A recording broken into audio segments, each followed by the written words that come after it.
Ada gila-gilanya ini Vortex Series ya. Bisa-bisanya mereka ngeluarin gamepad yang fiturnya udah selengkap ini, ada charging docknya juga, dan cuma dikasih harga 300 ribuan aja cuy. Belum puas kali ya mereka ngancurin pasar mechanical keyboard lokal, terus pasar mouse gaming lokal juga dihancurin abis-abisan, dan sekarang mau coba-coba masuk ke dunia gamepad juga. Dan coba-cobanya ini nggak kira-kira sih, karena pas pertama kali gue megang gamepad ini tuh gue terkagum-kagum. Jadi di sini Vortex Series baru aja ngeluarin gamepad pertama mereka yang dikasih nama Vortex Series XP107. Sorry banget nih Vortex Series, izin, tapi ini kayaknya penamaannya agak kurang sih. Namanya tuh mirip-mirip kayak waktu pertama kali mereka bikin mouse gaming yang si GX-GX-an itu. Kalau sekarang kan enak ya dengernya, Vortex Series Inno, terus Vortex Series Ignix. Jadinya kayak kurang catchy gitu sih nama gamepadnya, kayak XP107.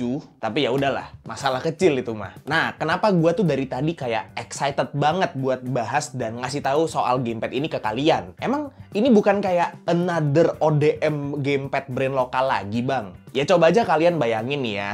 Semua gamepad ODM lokal yang udah dirilis dan udah di-refine, udah disempurnakan, ditambahin fitur ini itu sama brand-brand ODM lokal yang ada, terus dijual di harga 400 dan bahkan 500 ribuan ke atas, itu hampir semuanya ada di gamepad pertama dari Vortex Series ini. Yang sekali lagi gue ingetin, harganya cuma 300 ribuan. Dan bakal gue bahas satu-satu, dimulai dari pastinya feel pegangnya. Secara bentuk, dia pakai shape controller Xbox, jadi semua aspek dari grip sampai ergonomisnya itu udah enak banget. Layoutnya juga pakai layout Xbox dengan face button AXBY dan analog kiri yang ada di atas. Dan bagian belakangnya juga udah bertekstur yang agak kasar gitu. Jadi bikin grip bagian belakangnya itu kerasa lebih keset dan nggak licin. Cuman emang sayangnya bagian depannya nggak dikasih surface bertekstur juga, terutama di bagian grip depannya ya. Jadi dia masih agak halus kayak sebagian besar permukaannya gitu. Walaupun di sini Vortex Series udah klaim kalau si permukaan gamepadnya ini udah dikasih kayak semacam anti-slip coating gitu ya. Kayaknya gue bakal prefer kalau si bagian gripnya tetap dikasih tekstur yang kasar buat ngegripnya gitu sih. Karena gamepad kayak gini tuh lumayan berat di tangan, beda sama mouse gaming enteng yang cuma pakai coating grippy aja tuh udah cukup. Tapi itu masalah preferensi aja sih. Nah, untuk tombolnya, hampir semua tombol dia dari mulai face button, D-pad, bumper, sampai triggernya itu udah pakai mechanical micro switch. Yang buat gue pribadi sih, gue suka banget. Secara input gue ngerasanya lebih cepet, lebih satisfying juga mencetnya, dan pasti bakal lebih awet juga ya dibanding kalau masih pakai membran. Dan yap, triggernya ini udah ada trigger lock yang artinya dia bisa gonta-ganti antara trigger analog input dan trigger digital. Dan seperti yang udah gue bilang tadi, si trigger digitalnya ini udah pakai mechanical micro switch. Nih suaranya. Terus di bagian belakangnya juga ada dua back button yang bisa kalian setting makro. Jadi kalian bisa lihat langsung aja di buku manual buat tahu cara pakainya. Overall secara feel pegang, gue cuma sedikit nggak suka di back buttonnya karena preferensi gue itu gue lebih suka back button yang pakai pedal gitu. Tapi untungnya si back button XP107 ini nggak terlalu enteng sih. Jadi kalau lagi nggak ngegrip kenceng banget, itu harusnya nggak bakal gampang kepencet-pencet. Dan yang tadi udah gue sebut ya, tombol-tombolnya udah pakai mechanical micro switch, plus grip dan segi ergonomisnya udah kayak controller Xbox. Ini mah udah nggak bisa gue bilang kayak gue nggak ada komplain sih. Ini mah gue beneran suka gitu ya. Emang berpotensi buat jadi gamepad secondary gue.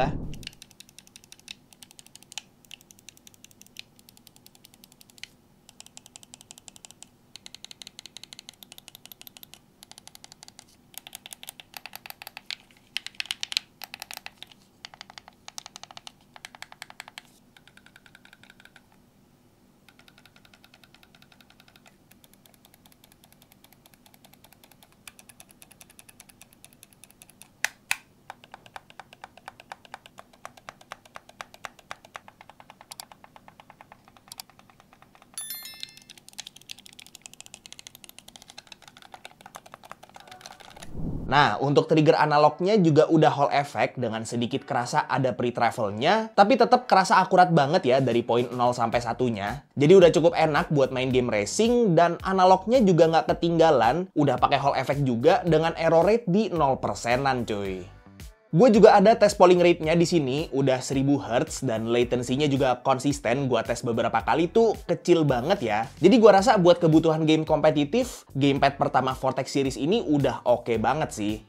Untuk koneksinya juga dia udah triple mode connection yang bisa diakses lewat switch di bagian belakang gamepadnya. Dan switchnya ini juga sekalian bisa dipakai buat ganti mode karena gamepad ini selain kompatibel sama PC dan iOS Android, dia kompatibel juga sama Nintendo Switch. Buat koneksi wirelessnya juga dia udah dikasih baterai 800 mAh, which is cukup gede karena emang gua rasa juga itu dibutuhkan buat ngangkat teknologi Hall Effect-nya supaya dia bisa tetap kerasa awet gitu baterainya. Dan paling sisanya juga ada fitur-fitur lain kayak gyroscope, ada turbo juga yang cara pakainya bisa kalian baca di buku manualnya. Geternya juga lumayan kerasa banget dan bisa diatur intensitasnya juga. Terus ada RGB-nya juga yang bisa diatur mode-modenya. Tapi tenang aja, kalau kalian nggak suka RGB, dia bisa dimatiin kok.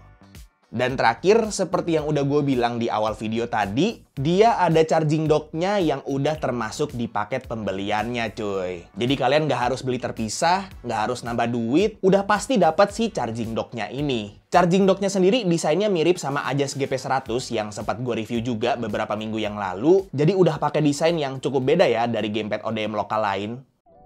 Dan itu dia ya, gamepad perdana dari Vortex series. Harusnya fiturnya udah gue sebutin semua tadi dan udah lengkap banget, plus ada charging dock-nya juga. Dan gamepad ini harganya cuma 329.000 doang cuy.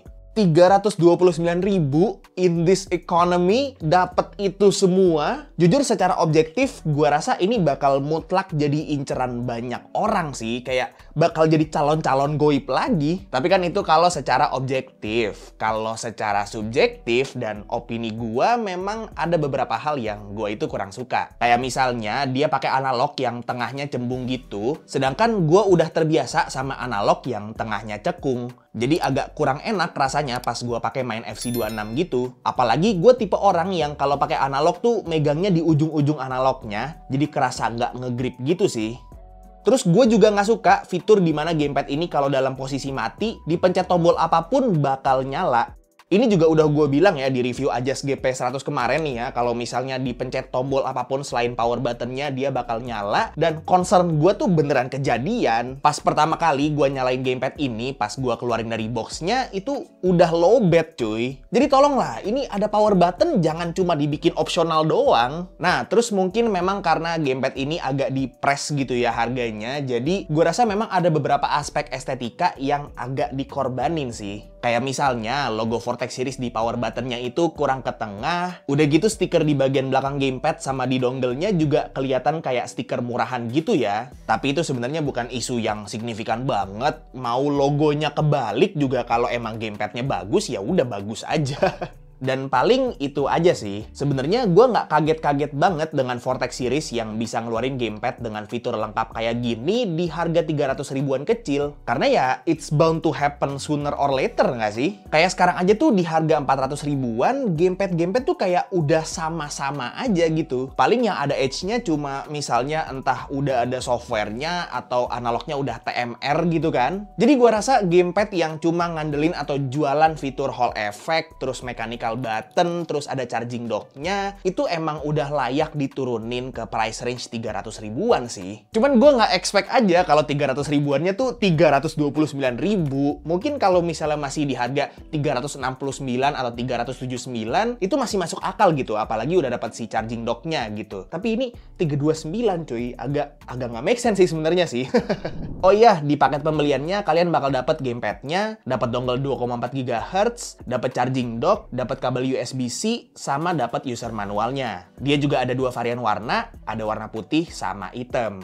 Dan paling segitu aja untuk review singkat gua terhadap si Vortex series XP107 ini. Gamepad pertama dari Vortex series yang nunjukin kalau si Vortex series ini bukan cuma mau iseng-iseng bikin gamepad aja, tapi emang beneran mau coba penetrasi ke marketnya yang udah terlalu saturated. Ya semoga aja Vortex series di next gamepadnya itu bakal take into account feedback-feedback dari kita semua ya. Dan mungkin aja nanti mereka bisa bikin gamepad yang lebih sempurna dan lebih ngerusak pasar lagi lagi. Tapi yang ini juga termasuk ngebom pasar sih. Link pembeliannya udah gua taruh di deskripsi semua, jadi buat kalian yang tertarik mau beli, langsung cek aja, dan pastinya semoga video ini bermanfaat buat kalian semua. Like kalau kalian suka videonya, dislike kalau nggak suka, dan jangan lupa untuk subscribe supaya kalian nggak kelewatan video gua yang selanjutnya. Kita ketemu lagi di video selanjutnya. It's been your boy Tommy, and as always, peace out.